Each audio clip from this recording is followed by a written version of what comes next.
Good morning. I'm Terry Kellogg. You already knew that, though, didn't you? The topic today is my mother, my father, myself. What I'm going to try and do is take you through kind of an overview of a lot of developmental stuff that I've been working with for a long time, about family systems, its tie-in to addiction, relationship to feelings. And it's going to be kind of an overview, but I'm also going to give you some things that are in-depth. I want to talk, first of all, about addictions and compulsive behaviors. About 3 years ago, someone came up to me and asked me if I could start a program to treat, all kinds of addiction and compulsion. And I asked, why me? It's like, did you know something about me that I, haven't heard Or I think he was looking for the most compulsive person he could find to deal with compulsivity is what he was doing.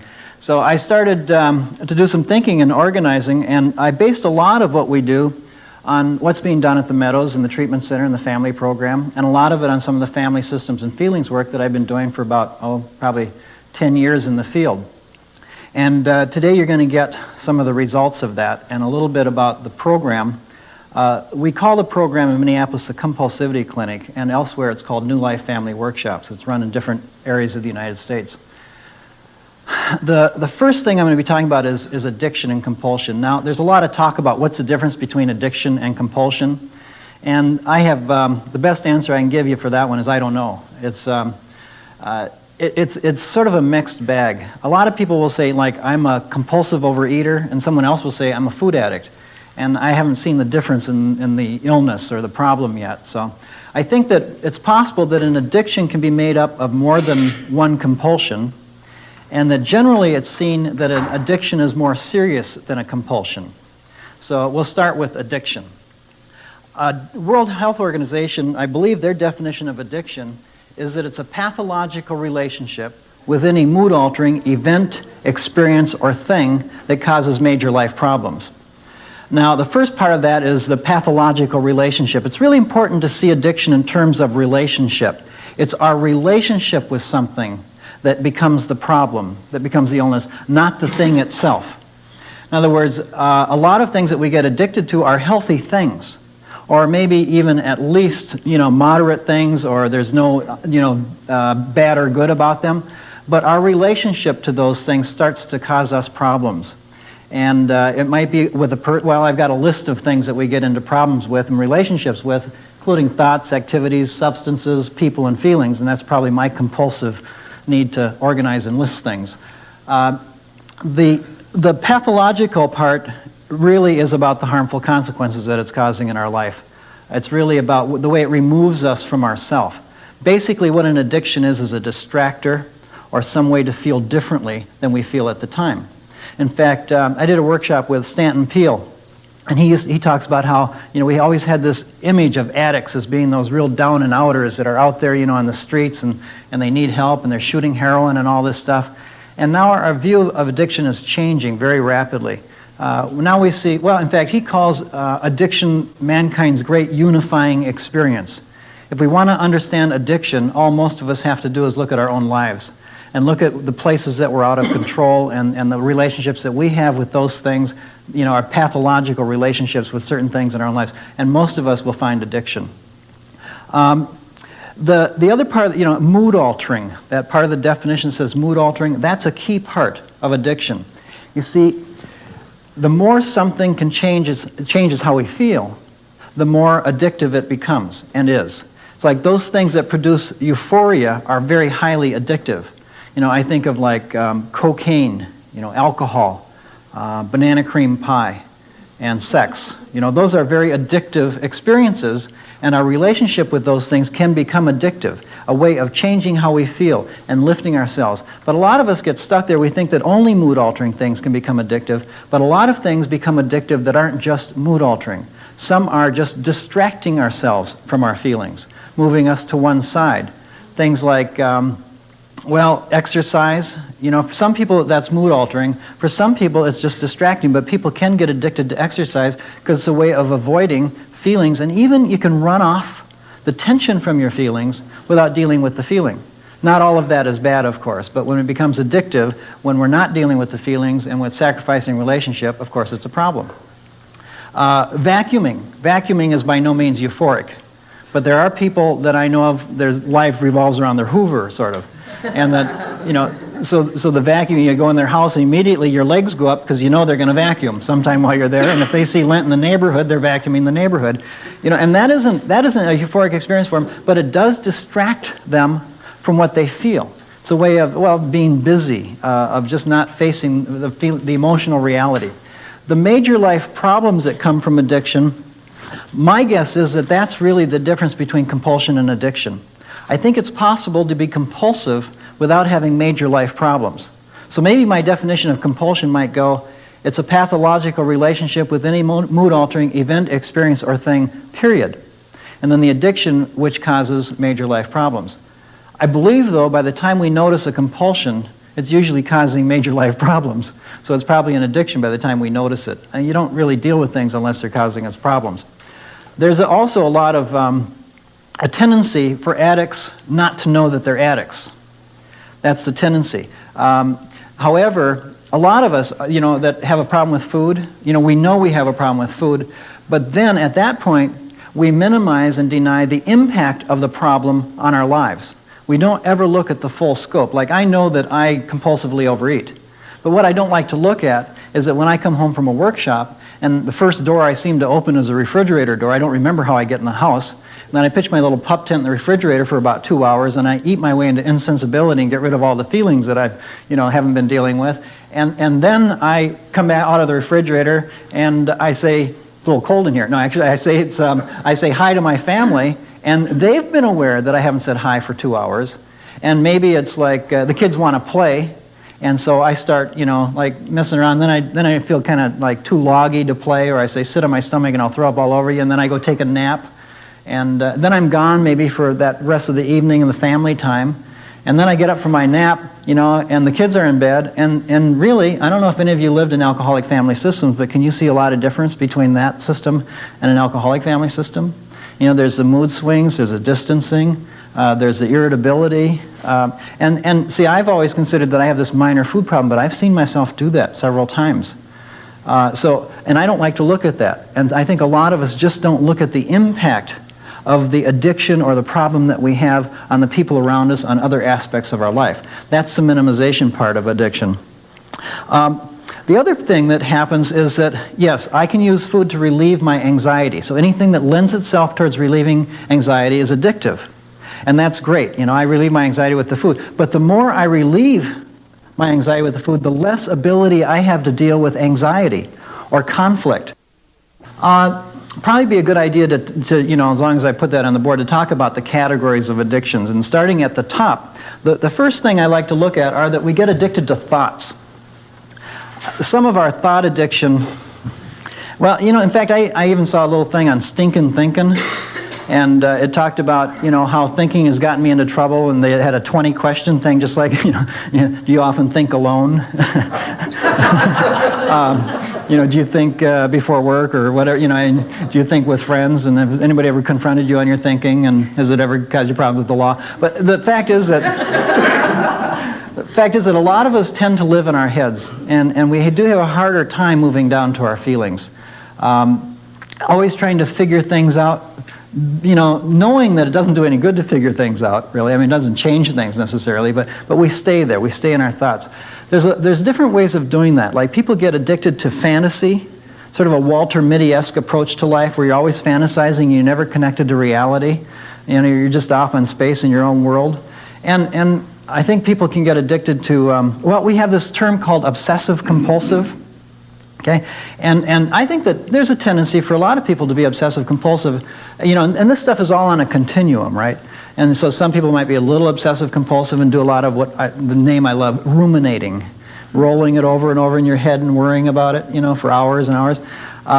Obsessive-compulsive, there's two parts. The obsessive is the thought stuff, they're always worried. Like, a person who's very obsessive will find a word in an ad and say, why is that word spelled that way? What does it really mean? 2 days later, they're worried about the word still, and the rest of life has kind of moved on without them. And that's the harmful consequences. You get disconnected from the flow of life. That's the obsessive part. The compulsive is the acting out, the rituals that we go to. Like you can worry a lot. Is the house ever going to burn down? That's the obsession. The compulsion is checking the iron 14 times before you can leave the house to make sure that it doesn't burn down. And you've unplugged it, once, and then you make sure 13 other times that it is unplugged. My sister had sort of an obsessive compulsive thing going on when she was starting college. She left the home, and I came from a violent alcoholic family, and there was a lot of pain at that particular time in our family. She had just had a traffic accident, and so she was just facing a lot of hard stuff. And incidentally, like leaving a family like that is more traumatic and harder than leaving a healthy family. That may sound kind of strange, but it's true of living creatures generally. Animals in the nest or the lairs, if they're being abused or if it's, a real dysfunctional nest or lair, they have a harder time leaving, and people do too. So the pain of leaving that kind of system is even harder. So she was going through that. And what she did for, I don't know how long it lasted, I think about a year, when people would talk to her, she would make their words go around in squares in her head, and she always liked the last word to end up where the first word started. I lost my place. I can't even do it. And she hates it when I talk about doing it because, she can go back to starting to do it again. And that is a way, that's like an obsessive compulsive thing to avoid dealing with the pain. I was working with someone, and they said that when they learned to type at 15, since then, every word that's been spoken to them, they've typed in their head. And it's kind of neat. You get to, erase and backspace and stuff like that. You can even change the text to what people tell you. But it does slow things down a little bit. But see, it's just a way of disconnecting from the feeling reality. That's what, that's why I say obsessive compulsive is a lot like any other addiction. Another kind of thought addiction, I mentioned fantasy a little bit. But, like we have thought talk going on in our head, which is a little different than fantasy. And some of our thought talk, I think, is real destructive. Always telling yourself you're not doing a good job, like I know I'm blowing this lecture right now, and it's not good enough, and you're not really very interested, and kind of like that putting down thought talk that you do. I think that becomes sort of compulsive, and it has harmful consequences in our life, and a major impact sometimes in our ability to enjoy and take risk. And that thought talk, I know where that comes from. If you want the real dope on it, it comes from. When you're born, you see, they kind of, make an incision in your head, and then they, put this tape recorder in there, and they put it on record, and it's on record for about 16 years, and they tell you that, you didn't do it good enough, there's something wrong with you, you're going to end up in jail, you can't do anything right, you're stubborn, they give you all these messages, and then just when they know you're going to run away from home or leave and get married or whatever you're going to leave and do, they unzip again, and then they push it on playback.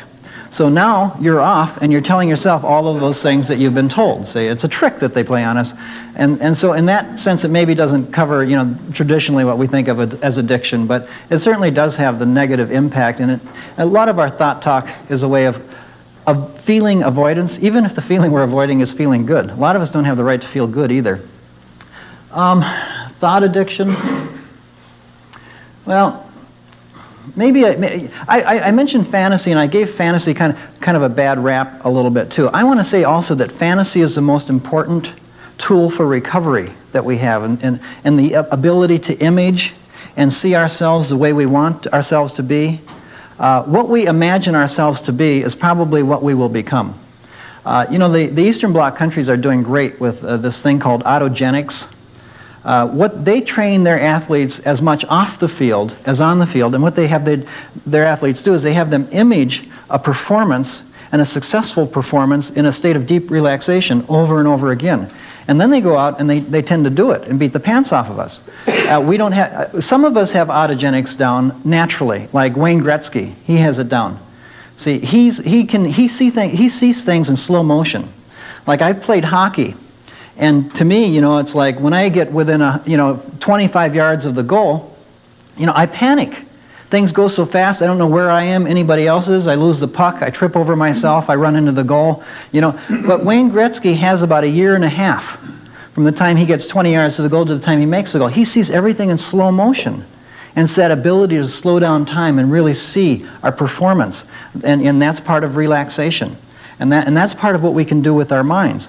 And then the image of one being a success, and that's a part of that trick that they play on us. We get scripted sometimes into being failures or being told what we're going to be. We get mesmerized and hypnotized by it. But when we get told, or we can tell ourselves the affirmations that we're going to be a success, well, what happens when you plant an image in your head is that your subconscious, like you can keep that image for long. From then on, your subconscious motivations take over, and they make decisions for you, driving yourself towards that image. So if it's a negative image, your motivations are driven towards that, the disaster. If it's a positive thing, you go towards the positive. But see, the thing is that a lot of what we fear, we image. And that image drives us towards the realization of what it is that we fear. So those images can be destructive in our life, or they can be positive. If they're destructive, I would say even those could be addictive. Let's go on to activities. Get away from thinking about this stuff. Activities. A friend of mine says anything worth doing is worth doing fanatically. And I think that about sums it up. Another friend talks about how so many of us, we always have to be doing something, and that doing is avoiding our reality, avoiding our being. He says that we become human doings rather than human beings. And I think that that's true for a lot of us, that we cannot slow down long enough to be with our reality. And that always the activity helps us avoid that. We don't want to introspect. We don't want to look at what's in there. Sometimes it's because there's shame, feelings of worthlessness in there. We don't like to see that. So we get into a lot of activity addiction. And workaholism. I think workaholism in our country is probably, I don't know if it's as serious a problem in its overall impact as alcoholism, but I've worked with a lot of families that felt crazy, where there was a lot of acting out, even a lot of mental illnesses and suicidal stuff. And the key issue that I could find in the family was workaholism. I know it has a tremendous impact. In fact, I would say you put alcoholics' families over here and workaholics' families over here, and if you looked at the kids of both families, I think in some ways the kids of the alcoholics' families might look better. Of course, kids of alcoholic families tend to look better. They take care of the system by making it look better by looking better. Whereas the alcoholics family, the workaholics family, the workaholic tends to look good, so the kids tend to really severely act out more often or look really bad and get into, more severe kinds of things about themselves. I haven't taken that to the logic of what happens if you have workaholism and alcoholism together, which is often a frequent combination, and that feels crazy too. And that has probably a deeper impact on children as well. But workaholism is something that people brag about. When was the last time you read a paper about an entrepreneur who says, "Yeah, I'm a workaholic, I'm proud of it, and that's the American ethic"? And no, my kids, no, they're all in treatment, and but they're doing fine now. No, I haven't been married for a long time, or I'm still married, or but I haven't seen the person for a long time. And here I'm talking, I've been gone 2 weeks on the road, so. Let's forget about workaholism. Scratch that one. Erase it. Okay, I think that activities, there's a lot of highly addictive activities. Gambling is another one.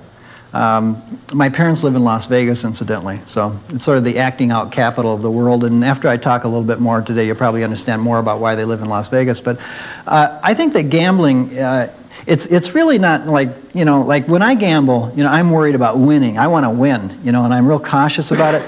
And yet, I can feel that sometimes, there's a draw just because there's just action. You're just in it, winning or losing. And that's the key about gambling. It's the action that's the distraction.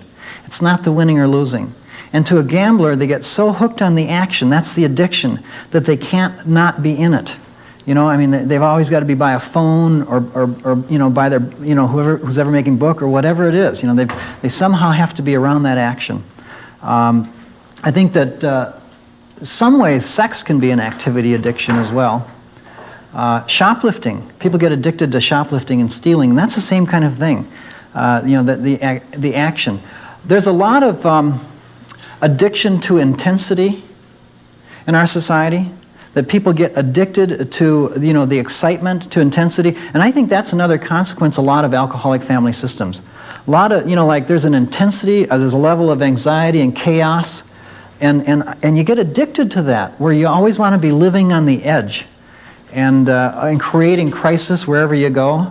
Crisis is like a wake following you around, and that becomes addictive. And it is exciting to always be dealing with crisis and always be on the edge of activity, and self-destruct kinds of stuff, an Evel Knievel kind of approach to life.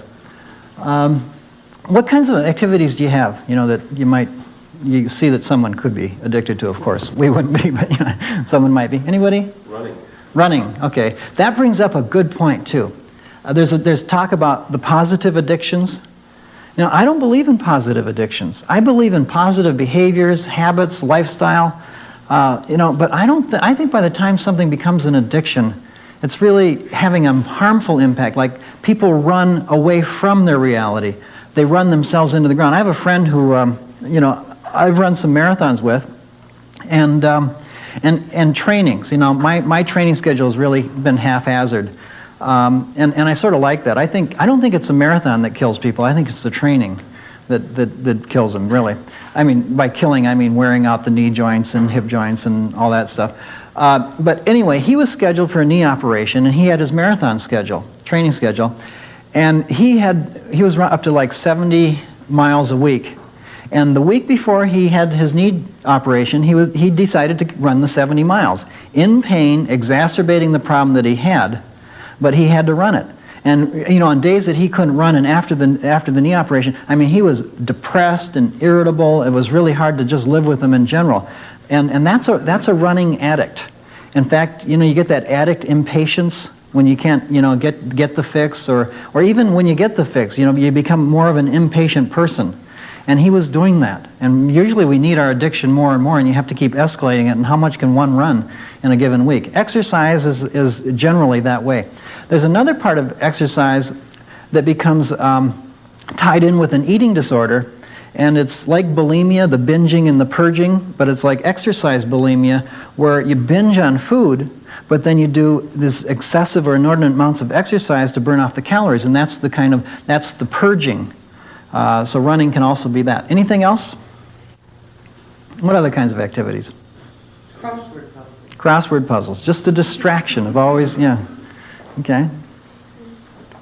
How about TV? I think TV is a real highly addictive thing in our society. There's people that can talk about watching TV for 2 or 3 hours and just going into a spiral of depression as they're watching it, even if what they're watching has some redeeming value, in like Three's Company or something, whatever that. But so you're watching TV and you go into the spiral. You're avoiding your reality, and you do. And I know that it's a depressing thing. The more you use an addiction, the more you get depressed. The kid TV addicts. We wonder why a lot of kids are hyperactive. A lot of kids watch 6-8 hours of TV a night, and it's such a passive kind of response to life. And then it's hard to impact them in any other ways. Video games is the next part of that. My kid, I'm sure that my son was becoming a video game addict. And all of a sudden he decided to unplug it on himself. And he said it was real tough. But he knew that he was doing, like he wasn't talking to his friends anymore. He was just into video games. What else? Going to church or AA meetings. Okay, yeah. Always having to go to a meeting. You can get addicted to the meetings themselves and always the doing and the socializing, and then you never really look at yourself.